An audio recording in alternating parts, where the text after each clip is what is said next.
శౌర్యతో అయితే దీప, కార్తీక్ మాట్లాడి సరే అని బయటికి వస్తూ ఉంటారు. ఇక దీప అయితే చాలా స్పీడ్‌గా బయటకు వచ్చి ఏడుస్తూ ఉంటుంది.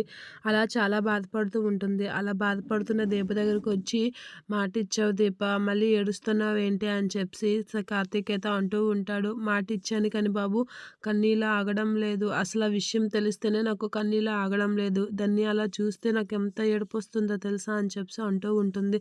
అలా చెప్తూ ఏడుస్తూ ఉంటుంది. "శౌర్య ధైర్యంగా ఉన్నప్పుడు నువ్వేం ఎందుకు దీప ఏడుస్తున్నావు" అని కార్తీక్ అంటూ ఉంటాడు. తను చిన్నపిల్ల కార్తీక్ బాబు, తనకి నిజం తెలీదు. తనకి చెప్పినా సరే తనకు తెలీదు కాబట్టి తను ఏం చెప్పినా నమ్మేస్తుంది. కానీ నేను నిజం తెలిసిన తర్వాత ఎలా ఏడవకుండా ఉంటాను అని చెప్పి శౌర్య విషయం అయితే మాట్లాడుతూ బాధపడుతూ ఉంటుంది దీప. ఇక కార్తీక్ అయితే అలా పల్లకో దీప అని చెప్పి వాదార్చుతూ ఉంటాడు.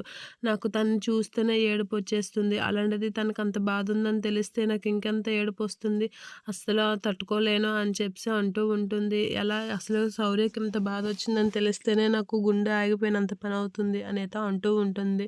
ఇక దీప అయితే అలా మాట్లాడుతూ ఉంటుంది. అలా మాట్లాడుతూ బాధపడుతూ ఉంటుంది. ఇక కార్తీక్ అయితే "అసలు నీకు ఈ విషయం ఎవరు చెప్పారు దీప" అనైతే అడుగుతూ ఉంటాడు.